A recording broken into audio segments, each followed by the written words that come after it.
আরও একটা বড় শাস্তি পেল বাংলাদেশ। সেভেন সিস্টারের সঙ্গে যোগাযোগ ব্যবস্থা আরও মসৃণ করতে চলেছে ভারত সরকার। শিলিগুড়ি করিডোর বা চিকেন নেকের ওপর নির্ভরতা কমাতে চলেছে ভারত সরকার। বাংলাদেশকে কোণঠাসা করতে চলেছে ভারত। শিলিগুড়ি করিডোরের বিকল্প রাস্তা তৈরি করতে চলেছে ভারত সরকার। বাংলাদেশকে দেওয়া অর্থ ফিরিয়ে নিচ্ছে ভারত। নমস্কার বন্ধুরা, আমি দীপঙ্কর রায়, আর আজকের ভিডিওতে আলোচনা করব আরও একটা বড় শাস্তি পেল বাংলাদেশ। আপনি যদি আমার চ্যানেল নতুন হয়ে থাকেন তো প্লিজ সাবস্ক্রাইব করে আমার পাশে থাকুন এবং পাশে থাকা বেল আইকনটিকে প্রেস করে দিন যাতে আমার ভিডিও নোটিফিকেশান আপনি পেয়ে যান সবার আগে। ভারত রেলওয়ে প্রজেক্টের ফান্ডিং কাট করেছে, যেটা এন্টায়ার ভারতের সঙ্গে, ভারতের সেভেন সিস্টারের সঙ্গে যোগাযোগ ব্যবস্থা আরও মসৃণ করত, এবং সেটা হতো বাংলাদেশের মাধ্যমে। কারণ ভারত এর বিকল্প রাস্তা খুঁজছে, যেটা নেপাল, সিকিম এবং ভুটানের উপর দিয়ে যাবে। কারণ হিসাবে বলা হচ্ছে বাংলাদেশে যে ধরনের অ্যান্টি ইন্ডিয়া সেন্টিমেন্ট ধীরে ধীরে বৃদ্ধি পাচ্ছে, এবং বাংলাদেশের বিভিন্ন নেতারা, বাংলাদেশের মধ্যে বসে থাকা বিভিন্ন সন্ত্রাসবাদী গোষ্ঠীরা যেভাবে ভারত বিরোধী কথাবার্তা বলছে এবং ভারতকে টুকরো টুকরো করার কথা বলছে, সেই কারণে রেলওয়ে প্রায় 5,000 কোটি টাকা ফান্ডিং কাট করেছে, যেটা বাংলাদেশের ওপর দিয়ে তৈরি হওয়া রেলওয়ে প্রজেক্টের জন্য নির্ধারণ করা হয়েছিল। রেলওয়ে এই ধরনের প্রজেক্টকে স্থগিত করেছে। এটা ক্যান্সেল না, এটা স্থগিত হয়েছে, কারণ বর্তমানে বাংলাদেশে ইউনিট সরকার চলছে এবং ইউনিট সরকার আছে। এই সময় বাংলাদেশের মধ্যে একটা অ্যান্টি ইন্ডিয়া সেন্টিমেন্ট ভীষণভাবে বৃদ্ধি পাচ্ছে। ভবিষ্যতে এমন কোনো নেতা বাংলাদেশে আসতে পারে যার মাধ্যমে ভারত বাংলাদেশের সম্পর্ক আরও গভীর হতে পারে, আরও মসৃণ হতে পারে, আরও ভালো হতে পারে। তখন হয়তো এই ধরনের প্রজেক্টকে আবারও রিস্টার্ট করা যেতে পারে। বর্তমানে বাংলাদেশের সোশ্যাল মিডিয়া খুললে আপনি দেখতে পাবেন সেখানে বিভিন্ন উস্কানিমূলক মন্তব্য করছে বাংলাদেশিরা।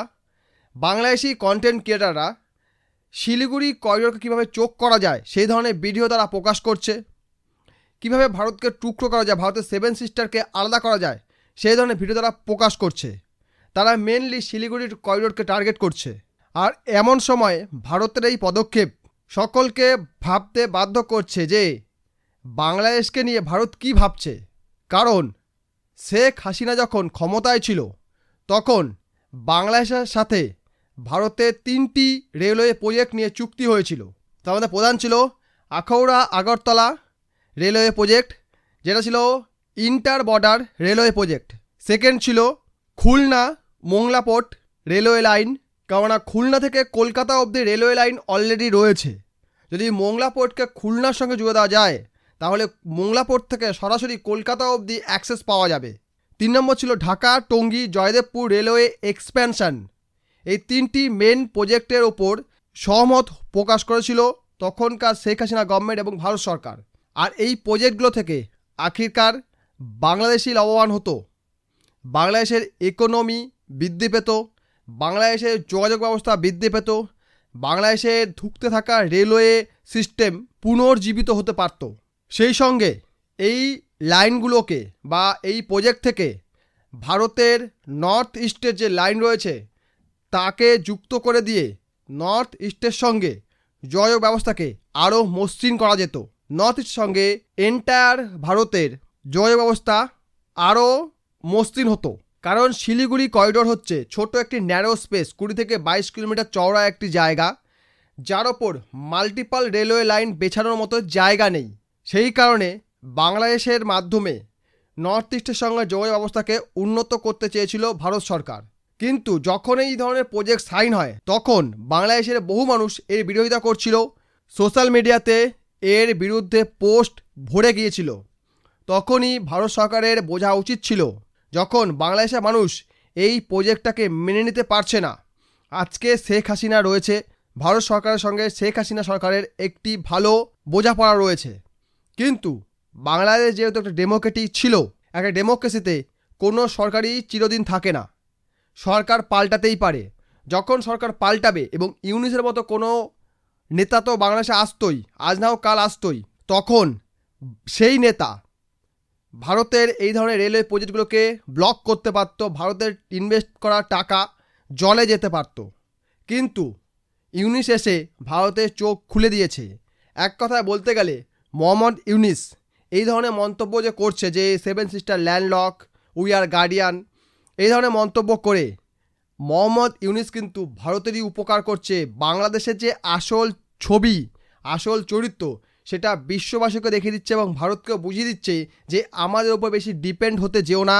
আমরা কিন্তু মির্জাফরের জাত, আমরা যেই পাতে খাই সেই পাতে হাগি, কাজেই আমাদের ওপর বেশি ভরসা করলে তুমিই ডুববে।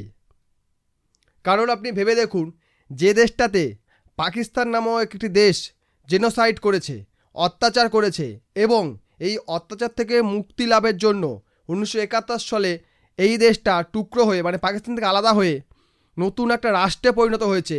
আবার সেই দেশে বর্তমানে 2025 সালে এখানকার 72% জনতা পাকিস্তানের পক্ষে রয়েছে। রিসেন্টলি বাংলাদেশে একটা সার্ভে হয়েছে, এই সার্ভে দেখা গেছে ওখানকার অনলি 28% মানুষ ভারতপক্ষী বা ভারতপন্থী, যারা ভারতকে সত্যিকারের বন্ধু ভাবে, এবং ওখানকার প্রায় 45% মানুষ ভারতকে ঘৃণা করে। এবং ওভারঅল দেখতে গেলে প্রায় 72% মানুষ ভারতকে পছন্দ করে না, তারা পাকিস্তানকে পছন্দ করে, তারা ভারতকে পছন্দ করে না। 72% মানুষ।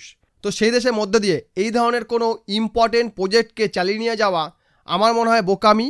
আর মোহাম্মদ ইউনিস এসে এটা ভারতকে ভালোভাবে বুঝিয়ে দিয়েছে, এবং এই কারণে ভারত সরকারের উচিত মোহাম্মদ ইউনিসের প্রতি কৃতজ্ঞ থাকা। কারণ ও যদি না আসতো, ওর যদি মির্জাফর যদি না আসতো, তাহলে ভারত সরকার কোনো দিনই বাংলাদেশের আসল রূপটা বুঝতে পারতো না। এবং মোহাম্মদ ইউনিস সঠিক সময় বাংলাদেশে এসছে, এতে ভারতেরই লাভ হয়েছে।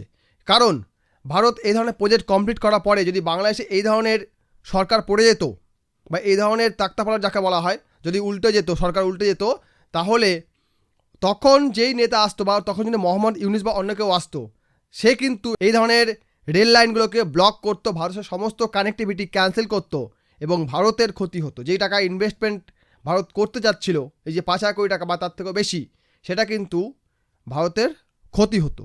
এক কথায় বলতে গেলে মোহাম্মদ ইউনিস ভারতের চোখ খুলে দিয়েছে। আর তাই ভারত, নেপাল, ভুটান এর মাধ্যমে নর্থ ইস্টের সঙ্গে যোগাযোগ ব্যবস্থাকে আরও মসৃণ করতে চাইছে, আরও উন্নত করতে চাইছে। এতে নেপাল এবং ভুটানের মধ্যে রেলের মাধ্যমে যোগাযোগ স্থাপন হবে, এবং মাঝখান থেকে সিকিম সেও লাভবান হবে, এবং নেপালের সঙ্গে এবং ভুটানের সঙ্গে ভারতের যোগাযোগ ব্যবস্থা আরও উন্নত হবে। ভবিষ্যতে এই টপিক রিলেটেড অনেক ডেভেলপমেন্ট হবে। সেই ভিডিও দেখার জন্য চ্যানেলটিকে সাবস্ক্রাইব করে রাখুন, এবং পাশে থাকা বেল আইকনকে প্রেস করে দিন, যাতে আমার ভিডিও নোটিফিকেশন আপনি পেয়ে যান সবার আগে। ভিডিও দেখার জন্য অসংখ্য ধন্যবাদ।